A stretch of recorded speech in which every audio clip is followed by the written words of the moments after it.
नमस्कार मित्रों, नमस्कार। आप सबको मेरा नमस्कार। मेरा नाम अश्विन वैद्य है।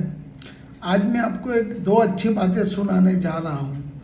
चंद पलों की है ये महफिल, चंद पलों की है ये महफिल, जितना हो सके मुस्कुराकर चलना। कल क्या हो किसे पता है, कल क्या हो किसे पता है, हर लम्हे को खुलकर जीना।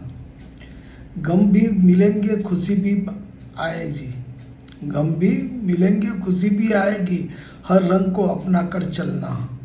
जिंदगी है एक सफ़र सुहाना, हर मोड़ पे मुस्कुराकर चलना। और दूसरी एक बात है, फिक्र का क्या है, ये तो हर रोज आएगी, पर सच्ची मुस्कान बस हिम्मत दिखलाएगी। सोच सोच के हर घड़ी जला ली हमने, जैसे रूह की लो को खुद की बुझा दी हमने।